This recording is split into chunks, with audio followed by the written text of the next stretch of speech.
பார்த்துட்டு படம் பிடிக்கல அப்படின்னா என்ன நாக்கப்படுகிற மாதிரி கேளுங்க. குடும்பங்கள் கொண்டாடும் முதல் ஏ சர்டிபிகேட் திரைப்படம் அது பிரஷோ மாதிரியே இல்லை இன்னைக்கு ஆக்சுவலி.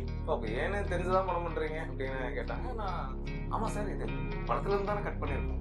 பிரஸ் மீட்லயே நடந்த சண்டை வீடியோ நீங்க பாத்திருக்கீங்க. ஏன்னா அது அவங்க சொல்ற விதத்திலேயே அவங்களுக்கு எந்த அளவுக்கு அதை பிடிச்சிருக்கும்னு நமக்கு தெரியும். நல்லா இருந்ததுன்னு யாருமே சொல்றாங்க. 3 years இருக்கும் அவருக்கு ஜேர்னலிஸ்ட். என் கை பிடிச்சி இழுத்தார். எனக்கு இப்பவும் அந்த பிரஸ் மீட்டை நினைச்சா ஃபர்ஸ்ட் ஞாபகம் வருது. அந்த மெயின் ஆஃபீஸர் சென்சார் வந்து இது ஒரு பெரிய புளுத்தி மாதிரி அவரு எதனால இவ்வளவு பெண்களுக்கு சப்போர்ட் பண்றாரு அப்படின்றது தெரியல. அப்படியே செருப்பால் அடிச்ச மாதிரி கூட இருந்திருக்கலாம். இந்த மாதிரி நிறைய பேர் பேசுறாங்க. அதான் ஒரு 95 கூட இல்ல. ஏன்னா அதுக்கப்புறம் அவங்க எழுதுனதே ரிவ்யூஸ், அவ்வளோ வீடியோ ரிவ்யூஸ் நீங்க பாத்துருப்பீங்க. எல்லாருமே உச்சக்கட்ட யூடியூப்ல போனா நம்ம என்ன வேணா பார்க்கலாம்.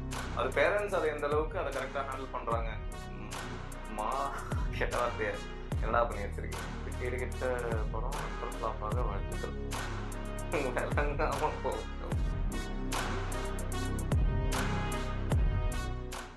ஹாய் ஹலோ வணக்கம் and welcome to V talkies. இன்னைக்கு வந்துட்டு என்னோட ஸ்பெஷல் கெஸ்ட் வந்துட்டு actor, director, mimicry artist and பன்முகத்தை தன்மை கொண்ட ஒரு நபர் விக்னேஷ் ப்ரோ.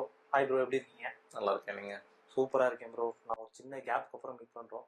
தென் ஹவுஸ் லைஃப் போயிங்க? ஜாலியாக போகுது. ஃபைன். இப்போ வந்துட்டு நம்ம ஹாட்ஸ்பாட் படம் வந்து இப்போ ரிலீஸ் ஆகி முன்னாடி வந்து ஒரு மாதிரி இருந்துச்சு. படம் ரிலீஸ்க்கு முன்னாடி வந்து ஒரு மாதிரி ஒரு நெகட்டிவ் ஷேட் கிரியேட் ஆகிருந்துச்சு. இப்போ வந்து படம் எப்படி ப்ரோ, என்ன மாதிரியான ரெஸ்பான்ஸ் அவங்க வந்துட்டு இருக்கு ப்ரோ? அமேசிங், வேற லெவல் ரெஸ்பான்ஸ். பயங்கர ஹாப்பி. இதுக்கு முன்னாடி அந்த ஷார்ட் ஃபிலிம் சரியும் ஷேர்ட் ஃபிலிம் சரி, இந்த படத்துக்கு சரி, அந்த ஸ்டார்டிங் வந்து அந்த ஒரு நெகட்டிவ் ஷேட் வந்து ஒன்று கிரியேட் ஆகி அதுக்கப்புறம் அது பாசிட்டிவ் ஆகுது ப்ரோ. அது டெலிபரேட்டா அப்படிதான் இருக்கணும்னு வச்சு பண்றீங்களா, இல்லாட்டி அது அப்படி அமைஞ்சிருதா? இல்ல, இப்போ ஒரு வீடியோ யூடியூப்ல கிளிக் பண்ணி பாக்குறது ஏதாவது நெகட்டிவா இருந்தாலும் கிளிக் பண்ணி பாக்குறாங்க. இப்போ இந்த இன்டர்வியூக்கே நீங்க ஒரு தம்ப்நெயிலாவோ இல்லை எதுவாக போடுறது, ஏதாவது இதுல இருக்கிற ஒரு நெகட்டிவ் வேர்டை போட்டாதான் அது உள்ள கிளிக் பண்ணி பாக்குறாங்க. அதனால negativity is working more in social media. So இது நான் யாரை பிளேம் பண்றது, நம்மள பிளேம் ஆடியன்ஸே அதெல்லாம் தெரியல. ஜென்ரலாவே அப்படி இருந்தாதான் பாக்குறாங்க. அப்படிங்கும் போது ட்ரெய்லர் தான் ஒரு படத்துக்கு ரீச். அதுவும் சின்ன படங்கள். இப்போ ஸ்டார் படங்கள்லாம் பிரச்சனை இல்லை, நம்ம என்ன பண்ணாலும் அதை பார்த்துருவாங்க. விஜய் சார், அஜித் சார், சூர்யா நடிச்சாலுமே அவங்க பார்த்துருவாங்க. ஆனா சின்ன படங்கள் அப்படின்னும் போது மக்களுக்கு நம்ம இப்படி ஒண்ணு இருக்குன்னு சொல்றதுக்கே சத்தமா சொன்னாதான் கேக்குது. சோ அந்த சத்தமா சொல்றது நெகட்டிவா ஏதாவது ஒண்ணு இருந்தாதான் அதை பார்த்துட்டு அவங்க இது பண்றாங்க. சோ அதனால அதையும் தாண்டி இந்த படத்துக்கு இந்த மாதிரி ட்ரெய்லர் தான் தேவை அப்படின்னு தோணுச்சு. அடியேக்கு ட்ரெய்லர் இந்த மாதிரி நெகட்டிவா இருக்காது, திட்டம் 2க்கு அப்படி இருக்காது இல்ல. ஏன்னா அந்த 2 கண்டென்ட்டுக்கு அது அந்த படத்துக்கு அப்படிதான் ட்ரெய்லர் இருக்கணும். இந்த படம் படத்துல இருந்து தானே கட் பண்ணிருக்கோம். ஸோ அதனால இப்போ உங்களுக்கு வந்து ரிலீஸ்க்கு முன்னாடி பிரஸ் மீட்ல வந்துட்டு நிறைய கொஸ்டின்ஸ் வந்து ஷூட் பண்ணியிருந்தாங்க. பிரஸ் ஷோக்கு அப்புறம் இல்லாட்டி படம் ரிலீஸ் ஆனதுக்கு அப்புறம் அது அவங்க பிரஸ் சைட்ல இருந்து உங்களுக்கு என்ன மாதிரி ரெஸ்பான்ஸ் கிடைக்கும்? பிரஸ் மீட்லயே நடந்த சண்டை வீடியோ நீங்க பாத்திருக்கீங்க. ஏன்னா அது சண்டைன்றது நெகட்டிவ் திங்ல.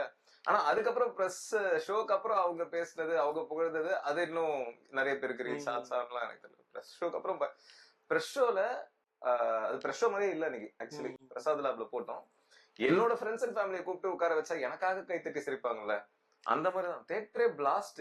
நாங்களாம் வெளில இருக்கோம், எங்களுக்கு ஒன்றும் புரியல, இப்படி என்ஜாய் பண்றாங்க பிரஸ் அப்படின்ற மாதிரி தான் இருந்தது. கடைசியில என் பேர் வரும்போது ஹோல் தேட்டர் பிரஸ் கைத்தடிச்சு. ஸோ பிரஸ் ஷோல அவங்க கைத்தட்டுறதெல்லாம் பெரிய ரொம்ப பெரிய விஷயம். ஸோ கைத்தட்டினாங்க. வெளில வந்துட்டு ஒவ்வொருத்தரும் சும்மா அவங்க சொல்ற விதத்திலேயே அவங்களுக்கு எந்த அளவுக்கு அதை பிடிச்சிருக்கும்னு நமக்கு தெரியும்ல. நல்லா இருந்ததுன்னா யாருமே சொல்லல. கைய குலுக்குற விதம், ஸோ சொல்றது எல்லாமே செம்மையா இருந்தது. ஏன்னா நம்ம பார்க்கும்போது எனக்கு வீடியோவை பார்க்கும்போது ஒரு இம்ப்ரெஷன் கேட்டோம். ஆஃப் கேம்ல வந்துட்டு உங்கள்கிட்ட பர்சனலாவே ஒரு சில விஷயம் சொல்லி இருந்திருப்பாங்க. அது மாதிரி தான் நான் கேட்டது. பர்சனலா வந்துட்டு இல்ல கார்த்திக் இந்த மாதிரி ரொம்ப நாளா பண்ணிருக்கீங்க, நாங்க இந்த மாதிரி எதிர்பார்க்கல, அந்த மாதிரி ஒரு கமெண்ட்ஸ் வந்து மறக்க முடியாத கமெண்ட் வந்து நாங்க நின்னுட்டு இருந்தேன்.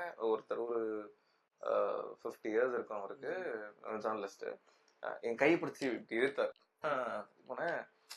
ஒரு ஃபுல் ஸ்மைலோட அவர் பயங்கரமா ரசிச்சு என்ன பார்த்து, அந்த 3வது கதையில ரொம்ப அழகான ஒரு கேபி சார் டச் இருந்தது, அவர் இருந்திருந்தாருன்னா அவங்க கூப்பிட்டு பாராட்டியிருப்பார் அப்படின்னு சொல்லிட்டு போனார். இதுதான். ஏன்னா எனக்கு கேபி சார் ரொம்ப பிடிக்கும். ரொம்ப ரொம்ப ஹாப்பியா இருந்தது. ஆக்சுவலி இந்த கதை, இந்த ஹாட்ஸ்பாட் கதை வந்து கவிதாலயா இவங்க கேபி சாரோட டாட்டர், அவங்களுக்கு இந்த கதை நரேட் பண்ணிருக்கேன். அவங்க கதை கேட்டு அவங்க சொன்னதும் உங்ககிட்ட கேபி சாரோட அவங்க பொண்ணே அதை சொன்னது பயங்கர காம்ப்ளிமெண்டா ஃபீல் ஆச்சு எனக்கு. எனக்கு படம் பார்த்துட்டு ஜேர்னலிஸ்ட் சொல்லும் போது பயங்கர ஹாப்பியா இருந்தது. மற்றபடி ப்ரெஷ் ஷோ முடிச்சதுக்கு அப்புறமே நிறைய ஏஜ்டு ஜேர்னலிஸ்ட் எல்லாம் இருப்பாங்க, அவங்க எல்லாம் பயங்கர கொந்தளிச்சு பேசினாங்க ட்ரெய்லர் அப்போ. அதுக்கப்புறம் ப்ரெஷ் ஷோ முடிச்சுட்டு அவங்களே அதான் அவங்க மாறினது எனக்கு ரொம்ப அழகா இருந்தது. ஏன்னா அதை ஒத்துக்கிட்டு பேசும்போது அது ரொம்ப பியூட்டிஃபுல்லா ஓகே நான் பிடிச்ச முயலுக்கு 3 கால்னு இல்லாம அவங்க அதை ஒத்துக்கிறாங்க. நீங்க அன்னைக்கு ட்ரெய்லர் அப்போ நான் உங்களை ரொம்ப பேசிட்டேன், நீங்க அப்ப திரும்ப திரும்ப சொன்னீங்க படத்தை பாருங்க, அப்ப புரியல இப்பதாங்க தெரியுது, அருமையான படம், இந்த மாதிரி நிறைய பேர் பேசினாங்க. அதான் 100% பாசிட்டிவ். அப்படிதான் ஒரு 95 கூட இல்ல, வெறும் பாசிட்டிவ் மட்டும் தான் இருந்தது after the press show. And அதுக்கப்புறம் அவங்க எழுதுனதே ரிவ்யூஸ், அவ்வளவு ரிவ்யூஸ் எழுதிருக்காங்க.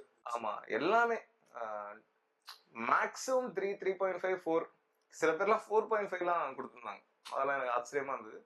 இருக்கிறதுல லீஸ்ட் வந்து 2.5 தான், அதுக்கு கீழே 2.5 2 ரிவ்யூ தான் இருந்தது. வீடியோ ரிவ்யூஸும் நீங்க பாத்துருப்பீங்க, எல்லாருமே உச்சக்கட்ட பாசிட்டிவா தான். இப்போ வந்து நான் நெகட்டிவ் கமெண்ட்ஸ் கொஞ்சம் எடுத்து வச்சிருக்கேன். அந்த கமெண்ட்ஸ் வந்துட்டு நீங்க பார்த்துட்டு உங்களுக்கு என்ன அதுல இருந்து தோணுதோ அதை வந்து எனக்கு சொல்லலாம். அண்ட் நீங்க ஏற்கனவே வந்து ஒரு சின்ன வீடியோ ஒன்று பண்ணியிருந்தீங்க. ஆமா ஆமா ஆமா, அது இல்லாம இது ஒரு அருமையான படம், நேற்று தான் பார்த்தேன். படம் பார்த்ததுக்கு அப்புறம் அது ஆமா சாட்டிஸ்ஃபை பண்ணி அடுத்தது comment I have believe in Vignesh Karthik. Trailer கான்ட்ரோவர்சியா இருக்கும், ஆனா மூவில நல்ல மெசேஜ் இருக்கும். இதுக்கு முன்னாடி எடுத்த ஷார்ட் ஃபிலிம்ஸ் எல்லாமே நல்லா, இதுவும் பாசிட்டிவ் தான். ஒண்ணுமே தெரியாதவங்க கூட இந்த ட்ரெய்லர் பார்த்து கெட்டு போயிடுவாங்க போலயே. ஓகே, இதுக்கு ரிப்ளை பண்ணுமா? யூடியூப் உள்ள போனா நம்ம என்ன வேணா பார்க்கலாம், அதுல இதை பார்த்துதான் கெட்டு போவாங்கன்றது சும்மா ஒரு சப்பக்கட்டு பேச்சு தான். குழந்தைங்க பார்க்க கூடாது. சோ அப்படின்னா குழந்தைங்க கையில போன் போகும்போதே they are prone to everything, அவங்க என்ன வேணா பார்க்கலாம். சோ யூடியூப்ல கிட்ஸ் லாக் அது ஒண்ணு இருக்குல்ல, சோ அது பேரண்ட்ஸ் அதை எந்த அளவுக்கு அதை கரெக்டா ஹேண்டில் பண்றாங்க அப்படின்றத பொறுத்து தான். குழந்தைய பத்தி அந்த கேள்வி இல்லை, பட் அதுக்குள்ள போயிட்டேன்.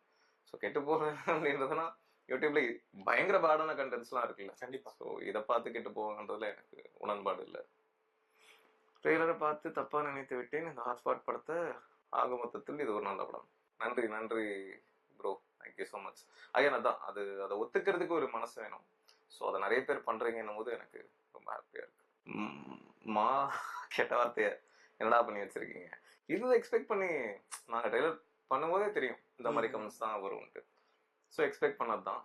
அவர் இன்னும் படத்தை பார்க்கலன்னு நினைக்கிறேன், பார்த்துட்டு நீங்களும் கமெண்ட் பண்ணுங்க. அதுக்கப்புறம் இந்த கேடு கெட்ட படம் அட்டர் ஃபிளாப்பாக வாழ்த்துக்கள், விளங்காம போகட்டும். நன்றி. இல்ல ட்ரெய்லரை பார்த்து கொந்தளிச்சிருக்காரு, கோபுறாரு, ஒரு கோவ நியாயம் தான். அதான் இது எப்படி இருக்குன்னா, ஒரு கல்யாண பத்திரிக்கை வந்து கொடுக்குறோம், பத்திரிக்கையை பார்த்தே இந்த கப்பல் வந்து நாசமா போயிடுவாங்க. அப்படியே பத்திரிக்கை தானடா பாக்குறீங்க, வந்து அவங்க மூஞ்சிய கூட நீங்க பாக்கல, வந்து அவங்க மூஞ்சிய பாருங்க, அவங்க எப்படின்றது உங்களுக்கு தெரியாது, அவங்க அதுக்கப்புறம் அவங்க வாழ்றத பாருங்க. பத்திரிக்கையை பார்த்துட்டு கண்டிப்பா இந்த கப்பலுக்கு டிவோர்ஸ் ஆயிரும், கண்டிப்பா இவங்க நாசமா போயிடுவாங்க அப்படின்னு சொல்றது ஒரு முட்டாள்தனம் இல்ல. அதுதான் ட்ரெய்லரை பார்த்து ஒரு படத்தை வந்து நம்ம ட்ரெய்லர் அப்படின்றது ஒரு ஆடியன்ஸோட அட்டென்ஷனை இது பண்றதுக்கு ஒரு டூல், இல்லைன்னா படம் இப்படிதான் இருக்கும் அப்படின்னு சொல்றது. அதான் ஒவ்வொருத்தரும் அதை ஒவ்வொரு மாதிரி யூஸ் பண்றாங்க. அதை பார்த்து படத்தை ஜட்ஜ் பண்றது is a very wrong thing. இப்போ ஒருத்தரோட முகத்தை பார்த்தே இப்படிப்பட்டவன் தான், உங்களை பார்த்து நான் வந்து கண்டிப்பா இவர் பயங்கரமா குடிப்பாரு அப்படின்னு சொன்னா அது உண்மையா போய் பட் அது தப்பு இல்ல, குடிப்பாருன்னு நான் சும்மா காமெடிக்கு சொன்னேன். உங்களை பார்த்து கண்டிப்பா இவன் ரொம்ப கெட்டவனா இருப்பான், கண்டிப்பா இவன் வந்து ஃப்ரெண்ட்ஸ்க்குலாம் துரோகம் செய்வான் அப்படின்னு நான் சொன்னா அதை விட பைத்தியக்காரத்தனம் கிடையவே கிடையாது. ட்ரெய்லர்ன்றது ஒரு முகம் தான், படம்ன்றது character. So don't judge a book by its cover. அதான் சுத்தி சுத்தி சொல்லிக்கிட்டு நெக்ஸ்ட் ஜெனரேஷனுக்கு ப்ளீஸ் கொஞ்சம் நல்ல ஸ்டோரிஸா கொடுத்துட்டு போங்க. இந்த படத்துல அதான் படத்தை பாத்தீங்கன்னா உங்களுக்கு தெரியும். சோ தான் இந்த படத்துல அந்த மாதிரி தான் பண்ணிருக்கோம், படத்தை பாருங்க ப்ரோ. இப்போ வந்து படங்களுக்கு வந்து ரிவ்யூலாம் நிறைய பண்ணிட்டு இருப்பாங்க. ஸோ வந்து நீங்க நெகட்டிவ் கமெண்ட்ஸ் நீங்களே ஒரு வீடியோ பண்ணி போட்டுருந்தீங்க. அதே மாதிரி வந்து உங்களுக்கு சின்ன டாஸ்க் என்னன்னா வந்து நம்ம படத்தை நீங்களே வந்து ரிவ்யூ பண்ணா எப்படி இருக்கும்? எப்படி சொல்றது, இன்ட்ரெஸ்டிங்கான ஒரு கேள்விதான். ஆனா என்னன்னா எனக்கு இது வரைக்கும் நான் பண்ணதுலயே என்னோட ஃபேவரட் வந்து இதுதான், ஹாட்ஸ்பாட். ஸோ அப்ப நான் ரிவ்யூ பண்ணும்போது இதை ரொம்ப பாசிட்டிவா தான் ரிவ்யூ பண்ணுவேன். ஸோ இவனே இவன் படத்தை பாசிட்டிவா சொல்லிக்கிறான் அப்படின்ட்டு ஆடியன்ஸ்க்கு ஃபீல் ஆகலாம். ஸோ அதையும் தாண்டி நீங்க கேட்டீங்கன்றதுக்காக பண்றேன். ஹாட்ஸ்பாட்னு ஒரு படம் ரிலீஸ் ஆயிருக்கு. ட்ரெய்லர் பார்க்கும்போது ரொம்ப கனாபினான்ட்டு இருந்தது. ஸோ ஆனால் டைரக்டர் வந்து இந்த ப்ரெஸ் மீட்லாம் பேசும்போது இது ஒரு பெரிய புளுத்தி மாதிரி, இல்லை நீங்க படத்தை பாருங்க அப்படிலாம் சொல்லியிருந்தாரு. சரி என்னதான் பண்ணி வச்சிருக்கான் இவன் அப்படின்னு பார்க்கலாம் அப்படின்ட்டு தான் தியேட்டருக்கு போனோம். சரி இவனை வச்சு செய்வோம் அப்படின்ற ஒரு ஜோன்ல தான் போனோம். ஆரம்பிக்கவும் ஒரு 10 நிமிஷம் சரி ஓகே அப்படின்னு அப்படியே மந்தமா இருந்தது. அதுக்கப்புறம் கதை, இது 4 கதை ஆந்தாலஜி அப்படின்றது கதையிலேயே ஒரு பயங்கர வித்தியாசமா என்னடா இது அப்படின்ட்டு, என்னடா அப்படின்ட்டு போயிருந்த ஒரு ஜோன்ல இருந்து இன்னமும் இருக்கோ அப்படின்ற ஒரு ஜோன்ல ஒரு சின்ன சேஞ்ச் வந்தது. ஏன்னா அந்த படம் முடியும் போது அதுல இருக்கிற கருத்தும் ஏற்புடையதா இருந்தது. கடைசியில அந்த படத்தோட இல்ல ஹீரோ கொஞ்சம் ரொம்ப லென்த்தா பேசினாலும் சொல்ற கருத்தெல்லாம் கரெக்டான கருத்து தான் அப்படின்றதுனால சரி அதை மன்னிச்சு விட்டுறலாம் அப்படின்னு தோணுச்சு. மற்றபடி அது ஒரு பெண்களுக்கு ரொம்ப பிடிச்ச ஒரு படமா இருக்கும். எத்தனை ஆண்கள் இதை ஏத்துப்பாங்கன்னு தெரியல. மேபி டைரக்டர் மேல பயங்கர கோபம் கூட வரலாம் நிறைய ஆண்களுக்கு. ஸோ இது கதை. அதுக்கப்புறம் 2வது கதை சாண்டியும் அம்மு அபிராமியும் நடிச்சிருக்காங்க. இந்த கதையில நிறைய ஷாக் வேல்யூ எல்லாமே சூப்பரா ஒர்க் ஆச்சு. தியேட்டர்ல ஆடியன்ஸ் பயங்கரமா என்ஜாய் பண்ணாங்க. ஆனா இந்த கதையை அன்பினிஷ்டா விட்ட ஒரு ஃபீல் இருந்தது. எண்டில் ஆடியன்ஸ் கிட்ட திட்டவர்களையும் இதே ஏமாத்து வேலையை தான் டைரக்டர் பார்த்துருப்பாரு. கடைசியில அந்த பொண்ணு சேரணுமா இல்லையா அப்படின்ட்டு போது இருங்க அது அவ வாழ்க்கை, அவளே முடிவு பண்ணிக்கிட்டோம் அப்படின்னு ஒரு எப்படி சொல்றது, அதான் ஒரு ஏமாத்து வேலையை பண்ணியிருப்பாரு. அதையே தான் இங்கேயும் பண்ணியிருக்காரு. ஆனா மேபி அந்த டைரக்டருக்கு சென்சார் போர்ட்ல சில பிரச்சனை வந்திருக்கலாம். அதனால சில விஷயங்கள் அங்க மாறி இருக்கலாம். கிளைமாக்ஸ் வேறையா இருந்திருக்கலாம். ஸோ அது நமக்கு தெரியாது, டைரக்டருக்கு தான் தெரியும் அப்படின்றதுனால அந்த கதை ஒரு ஓகேவான ஒரு ரகம்னு சொல்லலாம். 3வது கதை சுபாஷ் செல்வமும் ஜனநாயகரும், திட்டமிரண்டு ஹீரோவும் ஜனநாயகரும் நடிச்சிருக்காங்க. ரொம்ப யூத்ஃபுல்லான ஒரு கதை. தியேட்டர்ல பயங்கரமா என்ஜாய் பண்ணி கைத்தட்டி சிரிச்சு பார்த்த ஒரு கதை. ரொம்ப நல்லாவே இருந்தது. கடைசியில இதுலயும் பெண்களுக்கான ஒரு ஸ்டாண்ட் எடுத்து டைரக்டர் பேசியிருக்காரு. அவரு எதனால இவ்வளவு பெண்களுக்கு சப்போர்ட் பண்றாரு அப்படின்றது தெரியல. அதுக்குள்ள நான் பெருசா போகவும் விரும்பல. கடைசி கதை கலையரசன் நடிச்சிருக்காரு.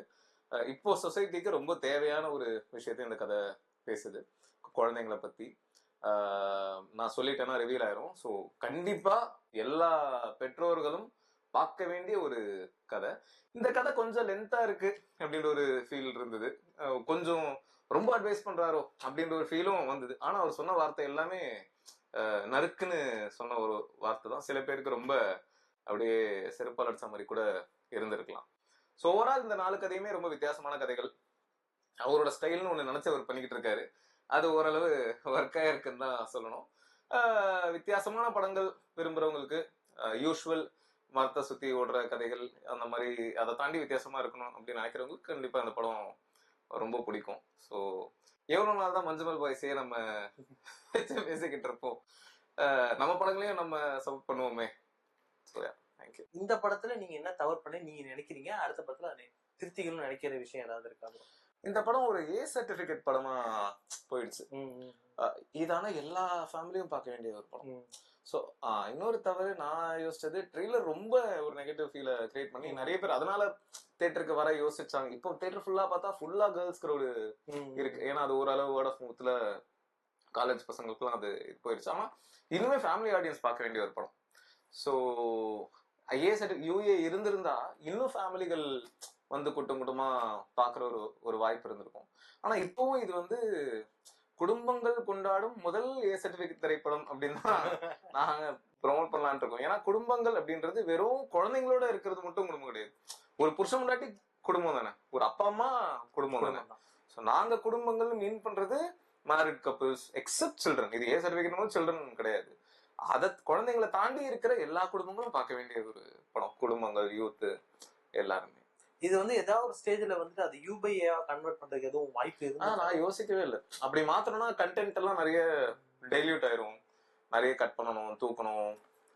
கண்டென்ட்டே ரொம்ப அடல்ட் ஓரியன்டட் கண்டென்ட். அதான் இது ஏ காமெடியோ டபுள் மீனிங் காமெடியோ செக்ஸ் காமெடியோ கிடையாது. கண்டென்ட்டே ஒரு அடல்ட் ஓரியன்டட் கண்டென்ட். அதனால அது அந்த யோசனையே இல்லை. நான் சென்சார்லயே ஏ சர்டிபிகேட் தரோம். Okay sir, thank you. அப்போ ஏன்னு தெரிஞ்சுதான் படம் பண்றீங்க அப்படின்னு கேட்டாங்க. நான் ஆமா சார், இது குழந்தைங்க பார்க்க கூடாது சார் போய் நான் அப்ரிஷியேட் பண்ணார் அந்த மெயின் ஆஃபீஸர் சென்சார். அப்போ இவ்வளோ கிளாரிட்டியோட தான் நீங்க பண்ணியிருக்கீங்கன்னா நான் பயங்கரமா அப்ரிஷியேட் பண்றேன் உங்களை. ஏன்னா நிறைய பேர் அந்த புரிதலே இல்லாம ஒரு பியூர் ஏ படத்தை கொண்டு வந்துட்டு எனக்கு யூஏ கூட ஏ கூட சண்டை போடுவாங்க. ஸோ உங்க கிளாரிட்டியை அப்ரிஷியேட் பண்றோம் அப்படின்னா. ஸோ இது ஏதான். அண்ட் அதே மாதிரி இன்னொரு விஷயம் இருக்கு ப்ரோ. இப்போ ஒரு அடல்ட் லைக் 18+ அது மாதிரி இப்போ நீங்க சொல்ற நம்ம படத்தோட கண்டென்ட்டே வந்துட்டு ஹாலிவுட் சைட்ல ஒரு விஷயம் பண்ணி இங்க வரப்போ வந்து அதை வந்து நம்ம ஆட்கள் நிறைய பாக்குறாங்க. பட் நம்ம தமிழ்நாட்டுல எஸ்பெஷலி சவுத்துல வந்துட்டு அதுக்கான ஸ்பேஸ் வந்து ரொம்ப கம்மியா இருக்குன்ற மாதிரி ஒரு ஃபீல் இருக்கா? ஆமா, அது மாறணும். இப்பதான் கிராஜுவலா மாறுற ஒரு ஸ்பேஸ் இருக்கும், ஸ்பேஸ்ல இருக்கும். அது கொஞ்சம் கொஞ்சமா மாறணும். பஞ்சதந்திரமே அந்த டைம்ல தியேட்டருக்கு நிறைய பேர் போய் பார்க்காததுக்கான ரீசனே அவங்க அந்த ட்ரெய்லரை வந்து ஒரு கிட்டத்தட்ட ஒரு அடல்ட் ஜோன்ல தான் கட் பண்ணியிருந்தாங்க. ரம்யா கிருஷ்ணன் வந்து இவங்க அங்க போய் ஒரு பொண்ணை கிட்டத்தட்ட ஒரு ப்ராஸ்டிடியூட் மாதிரி தான்.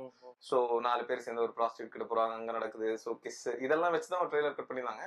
அதனால ஃபேமிலிகள் நிறைய பேர் அந்த படத்துக்கு போலையா அந்த டைம்ல. அதனாலதான் பஞ்சதந்திரம் தியேட்டருக்கெல்லாம் அது ஹிட் கிடையாது. அதுக்கப்புறம் கேடிவில பார்த்துதான் கொண்டாடிக்கிட்டு இருக்கோம் இப்போ வரைக்கும். எத்தனை வாடி போட்டாலும் பார்க்கக்கூடிய ஒரு படம். ஆனா அந்த ஒரு ராங் ப்ரொமோஷன்னால அது தியேட்டருக்கு ஆடியன்ஸ் போகாம போயிட்டாங்க. அந்த ஐடியாலஜி மாறணும். இப்பதான் நீங்க சொல்ற மாதிரி அமெரிக்கன் பை நிறைய அந்த மாதிரி படங்கள் இருக்குல்ல. ஆமா, அதெல்லாம் நல்ல படம் தான். இங்க அதுக்கு ஒரு தப்பான ஒரு இது இருக்கு. அது நீங்களும் நானும் இன்னும் பெரிய ஆட்களாகி நம்ம பசங்க எல்லாம் வரும்போது நம்ம அவங்க கிட்ட எல்லாமே வளர்ப்பு தான் இல்ல. கண்டிப்பா யூஸ்வலா வந்துட்டு நான் இது பண்ண என்னோட கெஸ்ட் தான் வந்து ஷோ க்ளோஸ் பண்ணுவாங்க. நீங்க வந்து இந்த ஷோ வந்து க்ளோஸ் பண்ண போறீங்க. ஓகே, அப்ப இதுக்கப்புறம் பண்ண மாட்டீங்களா? இல்லங்க, ஷோவே க்ளோஸ் பண்ணுன்றீங்களே. இந்த செக்மெண்ட் வந்து க்ளோஸ் பண்ணி வைக்கிற மாதிரி. இந்த எபிசோட க்ளோஸ் இந்த எபிசோட வந்து உங்க ஸ்டைல்ல வந்து நீங்க க்ளோஸ் பண்ணி வைக்க போறீங்க. நான் விக்னேஷ் கார்த்திகா தான். ஆமா, நீங்களா தான் பேச போறீங்க. சோ யா, ஹாட்ஸ்பாட்னு ஒரு படம் பரபரப்பா போயிட்டு இருக்கு. நம்பி இவரை கூப்பிட்டு இருக்கோம், என்ன கூப்பிட்டுருக்காங்க. நல்லா போயிட்டு இருக்கு, செம்ம ரெஸ்பான்ஸ் இருக்கு. இன்ட்ரெஸ்டிங்கா இருந்தது, ஜாலியா இருந்தது கேள்விகள். உங்களுக்கும் படம் பார்த்துருந்தீங்க அப்படின்னா உங்களுக்கு என்னோட பதில்கள் இன்னும் கிளியரா புரிஞ்சிருக்கும். பார்க்கல அப்படின்னா தயவு செஞ்சு படத்தை பாருங்க. பார்த்துட்டு படம் பிடிக்கல அப்படின்னா என்ன நாக்கப்படுகிற மாதிரி கேளுங்க. ஏன்னா கண்டிப்பா பிடிக்காம இருக்க வாய்ப்பு இல்லை. கண்டிப்பா உங்களுக்கு ரொம்ப பிடிக்கும் அப்படின்னு நம்புறேன். ஸோ இந்த இன்டர்வியூ உங்களுக்கு அகைன் இன்ட்ரெஸ்டிங்கா இருந்ததுன்னா லைக் பண்ணுங்க, ஷேர் பண்ணுங்க, பெல் பட்டனை கிளிக் பண்ணுங்க. தேங்க்யூ. தொடர்ந்து நம்மால் இந்த மாதிரி இன்ட்ரெஸ்டிங் இன்டர்வியூஸ்லாம் கொடுப்பாரு, அதை எல்லாத்தையும் மிஸ் பண்ணாமல் பாருங்க. தேங்க்யூ.